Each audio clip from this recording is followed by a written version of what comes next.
Ya, ini ya, sudah muncul ya. Saya mulai. Jadi, bahasan kita kedua hari ini yaitu tentang sistem imun spesifik. Seperti yang sudah kita pelajari tadi, ada perbedaan antara sistem imun non spesifik dengan sistem imun spesifik. Kalau sistem imun spesifik, ini nama lainnya adalah adaptive immunity. Dikatakan sistem imun spesifik karena dia spesifik mengenali satu jenis mikroorganisme patogen saja, tetapi kemampuannya untuk bisa merespon imun itu lebih baik dibandingkan dengan sistem imun non spesifik. Kemudian dia dikatakan adaptive immunity karena respon imun ini tidak dibawa sejak lahir, tetapi dia baru ada ketika adanya proses adaptasi selama dia hidup ya, selama perkembangannya. Jadi tidak dibawa sejak lahir. Kemudian sistem imun spesifik ini cenderung responnya lebih lama dibandingkan dengan sistem imun non spesifik. Kalau sistem imun non spesifik dia bisa langsung bereaksi terhadap adanya masuk antigen karena dia di lapis pertahanan pertama. Kalau sistem imun spesifik ini agak lama ya, hitungan jam atau hari begitu, karena dia ada di lapis ketiga, berarti di bagian tubuh bagian dalam gitu ya. Itu dia. Kemudian sistem imun spesifik ini dia di memori atau diingat. Ketika dia ada infeksi antigen masuk ke dalam tubuh manusia jenis tertentu, maka ketika ada infeksi kedua dia sudah tidak pengenalan lagi, tetapi sudah langsung merespon dengan membentuk antibodi atau dengan mekanisme respon imun lainnya. Nah, ini ya, ini penjelasannya tentang karakter dari sistem imun spesifik. Nah, kemudian di sini perjalanan penyakit. Jadi pertama, ya, mikroorganisme patogen seperti bakteri, virus, parasit, jamur bisa masuk ke dalam tubuh kita, baik itu melalui sistem pernafasan atau pencernaan ya, ataupun sistem lainnya melalui kulit mungkin masuk ke dalam tubuh lalu dikenali oleh innate immunity atau sistem imun yang non spesifik. Ini berlaku beberapa menit sampai beberapa jam. Kemudian muncullah penyakit ya, mulai ada inflamasi, peradangan, tanda-tandanya itu ada peningkatan suhu tubuh, kemudian ada peradangan lainnya ya, pembengkakan atau jaringan yang rusak begitu. Nah, ini di sini berperanlah sistem imun non spesifik yang sudah kita pelajari tadi. Mekanisme fagositosis, mekanisme sel NK itu sudah mulai terjadi. Nah, ketika sistem imun innate atau non spesifik ini tidak bekerja dengan baik, maka dia akan membutuhkan bantuan ya, bantuan yang lebih dalam di lapis ketiga yaitu adaptive immunity atau sistem imun spesifik. Nah, dalam proses ini terjadi selama beberapa jam atau beberapa hari. Inilah terjadinya proses recovery atau penyembuhan ya.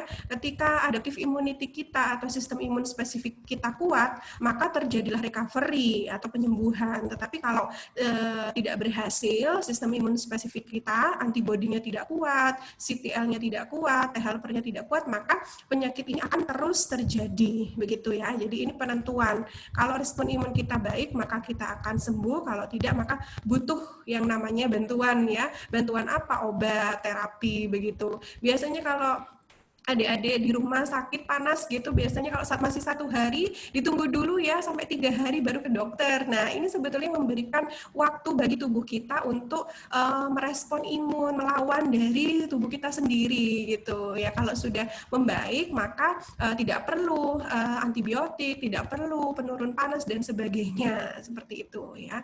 Jadi bisa menurunkan penggunaan obat-obatan. Tapi kalau lebih dari 3 hari maka membutuhkan bantuan dokter atau dengan terapi dan obat-obatan. Nah, ini adalah, nah ini mengganggu nggak ya screen foto-fotonya ini enggak ya? Mengganggu nggak? Oke, saya lanjutkan. Jadi yang ini kita bahas untuk di Zoom kali ini, yaitu sistem imun spesifik atau adaptive immunity. Ada 2, yaitu humoral dan seluler. Kalau yang humoral dikatakan humoral karena dia berupa cairan. Ya. Kenapa kok cairan? Padahal kan limfosit B ini sel. Limfosit B ini menghasilkan yang namanya antibodi atau kita sebut dengan imunoglobulin. Imunoglobulin ini bentuknya cair. Nah, cairan inilah yang akan fungsinya menetralkan racun dari mikroorganisme atau menghancurkannya. Ini mekanismenya bermacam-macam ya. Antibodi ini dihasilkan oleh limfosit B. Antibodi ada beberapa macam, ada imunoglobulin D, imunoglobulin M, imunoglobulin G, ini G ya, imunoglobulin E, dan imunoglobulin A. Nanti akan kita pelajari secara spesifik bagaimana kelima imunoglobulin tersebut. Kemudian yang kedua adalah seluler. Nah, seluler ini diperankan oleh limfosit T. Jadi kalau humoral limfosit B yang menghasilkan antibodi, kalau seluler diperankan oleh limfosit T. Limfosit T terdiri dari dua jenis, yaitu T helper dan CTL. Ya. T helper dari namanya dia berfungsi sebagai membantu. Membantu apa? Dalam hal ini memberi kemampuan yang lebih baik bagi fagosit maupun limfosit B. Nah, karena tadi kan kita belajarnya bahwa ketika sistem imun spesifik lemah, dia meminta bantuan kepada sistem imun spesifik, begitu ya. Jadi fungsinya T helper ini adalah memberi kekuatan tambahan bagi fagosit untuk lebih reaktif lagi dalam bereaksi terhadap adanya antigen, ya, lebih kuat lagi dalam memfagositosis, dia nanti lebih banyak ya membelah diri gitu ya. Kemudian yang itu TH1. Kalau TH2 fungsinya adalah untuk meningkatkan kemampuan limfosit B dalam memproduksi antibodi. Nah, dengan bantuan T helper ini keduanya akan lebih reaktif dalam respon adanya antigen ya. Jadi ada TH1 dan TH2. T helper 1 memberi kekuatan bagi fagosit, sedangkan TH2 memberi kekuatan pada limfosit B. Nah, satu lagi limfosit T jenisnya selain T helper ada namanya CTL. CTL ini kepanjangannya adalah cytotoxic atau cytolytic T lymphocyte. Nah, dari namanya kita tahu bahwa sel ini, sel limfosit ini mampu melisiskan atau menghancurkan sel yang terinfeksi oleh mikroorganisme patogen, baik itu virus, bakteri maupun yang lainnya. Mekanismenya hampir sama seperti natural killer cell ya, tetapi dia berada pada lapis pertahanan ketiga dan relatif lebih kuat.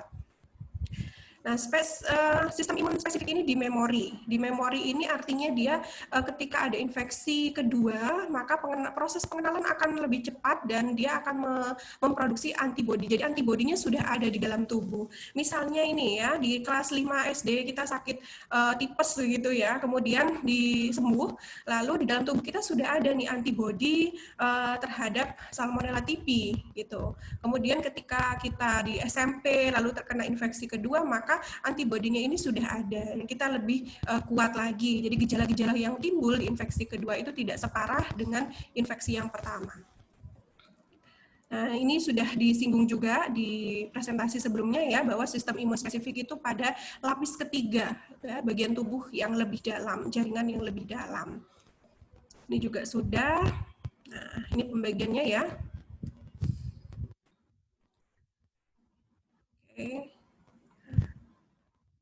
Jadi sistem imun spesifik yang humoral tadi diperankan oleh limfosit B. Perjalanannya begini.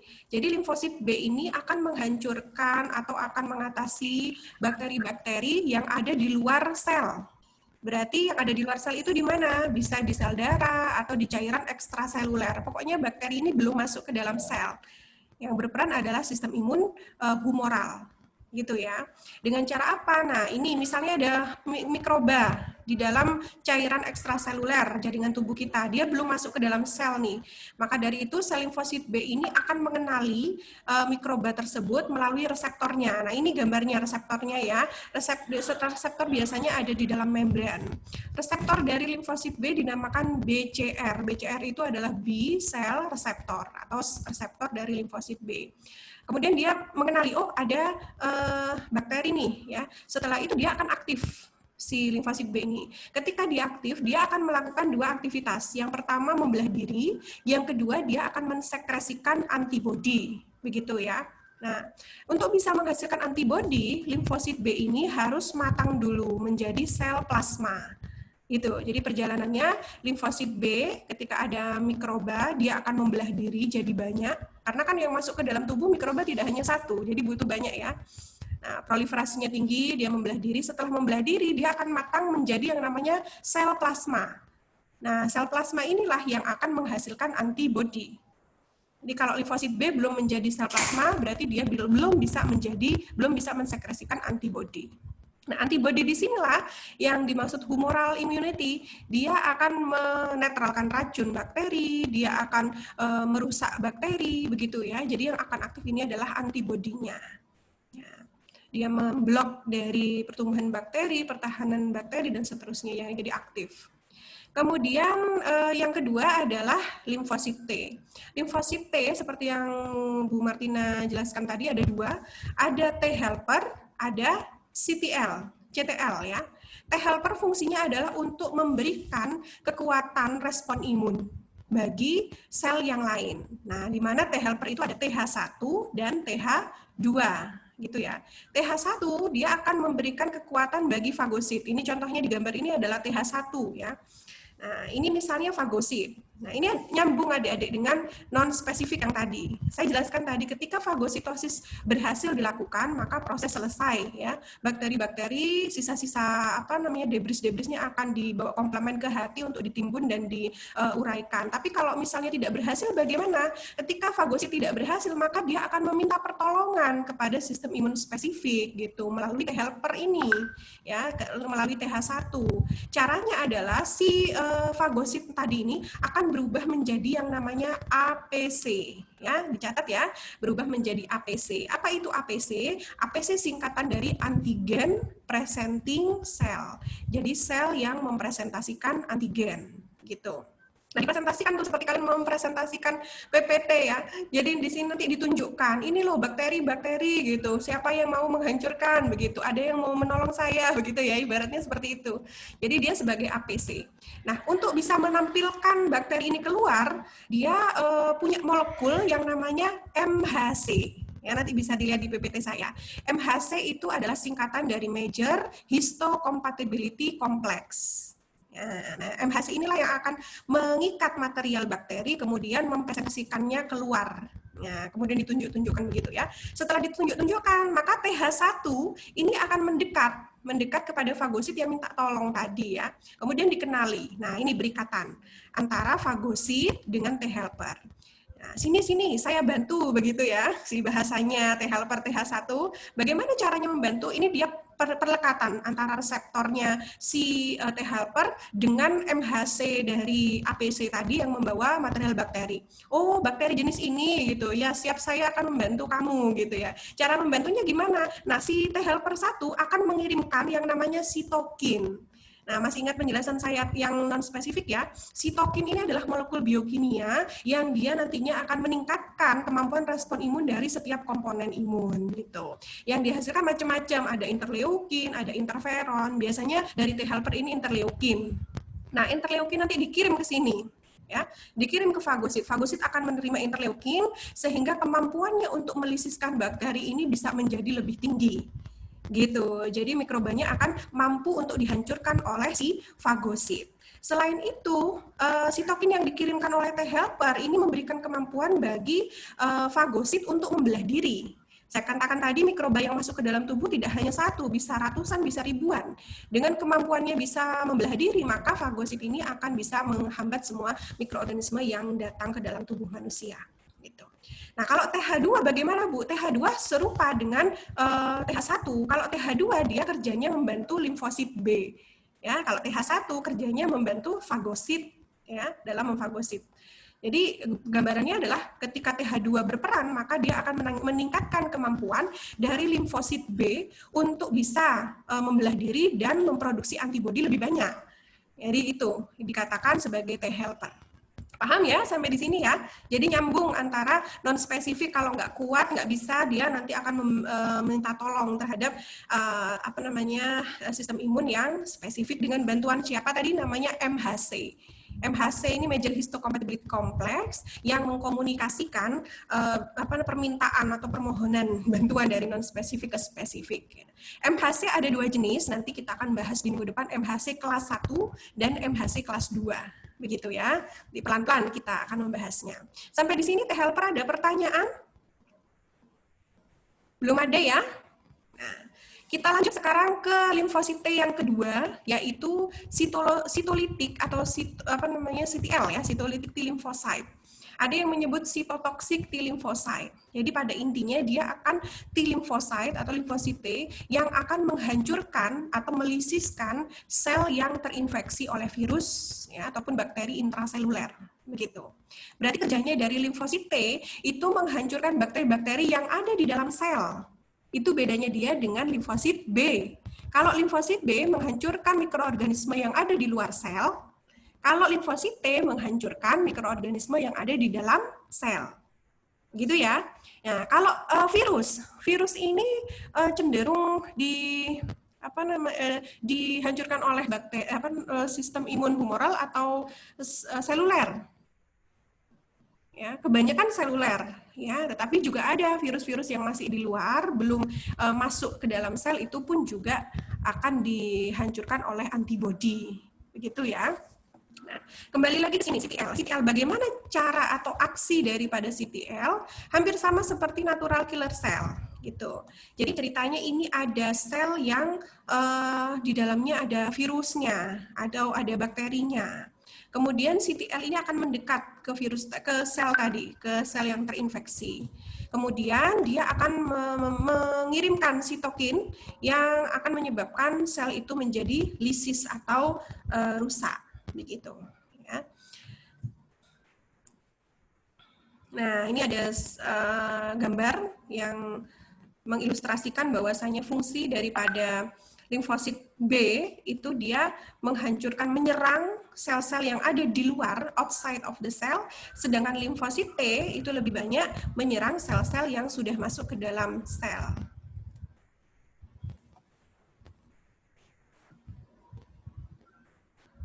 Oke. Ya, ini limfosit B. Kalau limfosit B itu aktif, maka dia akan melakukan proliferasi, pembelahan diri, kemudian matang menjadi namanya tadi sel plasma. Sel plasma inilah yang baru akan menghasilkan antibodi. Dan sedangkan limfosit T, dia spesifikasinya tadi ada T helper dan CTL. Ya, T helper ini mengaktifkan limfosit T dan makrofag, sedangkan CTL melakukan lisis atau penghancuran pada sel yang terinfeksi. Nah, ini responnya ya. Respon dari sel B dan sel T itu hitungannya hari ya. Hari pertama sampai ketiga dan kelima. Begitu. Antibodi ini biasanya akan dibentuk pada hari ke-5.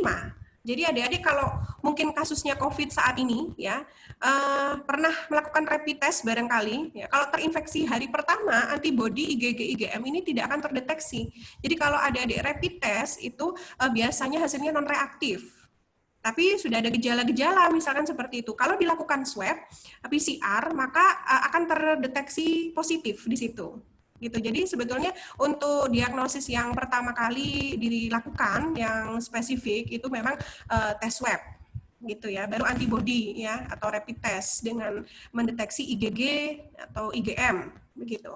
Ada yang pernah melakukan rapid test? Pernah? Belum Bu. Belum ya? Belum. Oke. Belum pernah.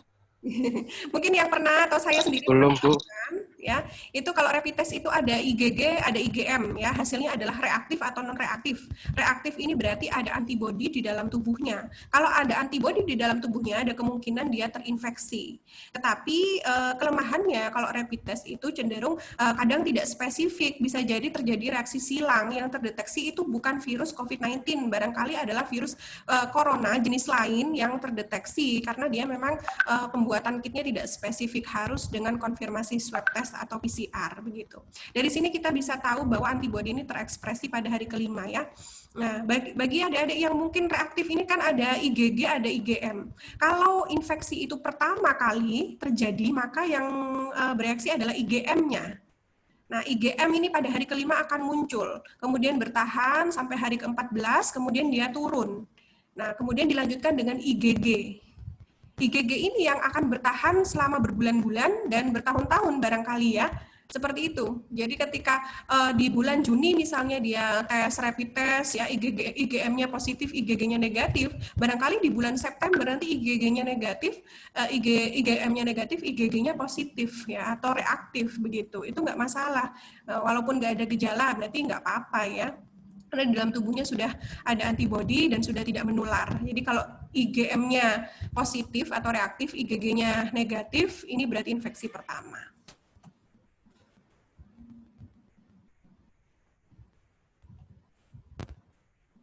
Oke, saya masih ada di sini ya. Baik, ini sedikit tentang produksinya. Jadi limfosit B ini diproduksi oleh sumsum tulang belakang atau sumsum tulang lainnya, bone marrow, sedangkan limfosit T dihasilkan oleh timus, ini pabriknya ya. Nah, ini tadi aksinya sudah saya jelaskan, dan semua ini di memori atau disimpan ya. Jadi ketika ada infeksi kedua, antibody sudah ready, sudah siap, CTL juga sudah siap begitu. Ini orang yang pernah terkena infeksi biasanya gejalanya lebih ringan gitu ya. Untuk antibody sendiri di sini ada 5 jenis ya. Nanti bisa dibaca ini sebelumnya. IgM. Nah, kita kalau lihat lengannya, nah di sini gambar molekulnya. Nah, untuk IgM ini lengannya banyak ya, lengannya banyak. Jadi antibody seperti ini, ada light chain, ada heavy chain. Untuk IgM dia punya 5 lengan. Nah, ini kaitannya dengan fungsinya adalah IgM biasanya terjadi pada infeksi pertama. Untuk pengenalan pertama biasanya IgM. Karena lengan banyak, potensi untuk pengenalan berbagai jenis mikroorganisme lebih besar. Jadi seperti itu, maka dia biasanya bereaksi pada infeksi pertama. Selanjutnya adalah IgG, begitu ya. Nah, ini spesifik beberapa fungsinya. Kalau IgM, antibody pertama kali dilepaskan, ada di dalam darah, makanya bisa dicek dari darahnya. IgG biasanya pada infeksi sekunder atau infeksi kedua. Kemudian IgA ini banyak terdapat pada cairan tubuh, misalnya air mata, air ludah, keringat. Tadi saya sampaikan ada antibody, itu jenisnya adalah IgA. Kalau IgD itu biasanya ada melekat pada limfosit B, ya. Sedangkan IgE itu banyak berperan pada reaksi alergi, ya. Kalau alergi selain histaminnya tinggi, IgE-nya juga tinggi. Nah, oke, ini mekanisme aksinya sudah saya jelaskan. Nanti saya akan kirimkan juga video proses aksi dari limfosit B dan juga limfosit T seperti yang sudah saya jelaskan tadi. Ini di bawah ada beberapa mungkin yang kita tahu ya, ada IL itu interleukin sitokin ya. Oke. Nah, ini fungsinya tadi sebagai sinyal biokimiawi. Nah, untuk memberitahu bahwa ada antigen, tadi juga T helper memfungsikan sitokin untuk meningkatkan kemampuan fagosit dan juga limfosit B. Ya, ini mekanisme aksinya tadi sudah saya jelaskan secara umum ya tadi ya. Ini ada CD4, CD4 dan CD8. Ini sebetulnya nama lain. Kalau CD4 itu nama lainnya dari T helper.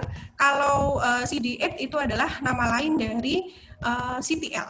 Nah, CD4 itu diambil dari reseptornya. Jadi reseptornya T helper itu namanya CD4, reseptornya CTL namanya CD8. Oke, ini mekanisme aksinya juga sudah saya jelaskan semuanya ya. Nah, minggu depan kita akan membahas tentang, oh ini satu lagi sedikit ya. Masih ada nggak ya waktunya ya? Oke. Nah, tentang adaptive immunity ya. Imunitas spesifik itu ada natural, ada buatan. Natural itu berarti tubuh kita sendiri yang merespon. Ada yang aktif, ada yang pasif. Gitu. Kalau yang aktif berarti si orang ini memproduksi antibodi sendiri, NK selnya aktif sendiri begitu. Kalau yang pasif berarti dia diberi. Contohnya bayi dapat imunitas dari si ibu begitu ya. Jadi antibodinya ibu masuk ke dalam plasenta, kemudian dia akan melindungi si bayi. Nah, itu disebut dengan kekebalan alami yang pasif. Sedangkan kekebalan buatan itu bisa berupa vaksin, bisa berupa antibodi. Jadi kalau yang aktif ini berupa vaksinnya isinya adalah mikroorganisme yang sudah dilemahkan, misalnya virus yang sudah dilemahkan ya, COVID-19 yang sudah dilemahkan itu dibuat sediaan begitu vaksin kemudian diinjekkan kepada manusia dan manusia itu bereaksi begitu membentuk antibodi. Ini disebut dengan sistem imun buatan yang aktif. Kalau sistem imun buatan yang pasif bukan vaksin yang diberikan tetapi antibodi yang diberikan. Seperti itu ya. Oke, sampai di sini minggu depan kita akan membahas tentang molekul imun, kemudian interaksi antara antigen dan antibodi, lalu inflamasi atau peradangan. Gitu ya. Ada pertanyaan? Kalau ada pertanyaan nanti disampaikan di WhatsApp grup saja ya. Yang untuk Zoom-nya saya akhiri dulu sampai di sini. Assalamualaikum warahmatullahi wabarakatuh. Waalaikumsalam. Waalaikumsalam warahmatullahi wabarakatuh. Terima kasih, Bu. Ya.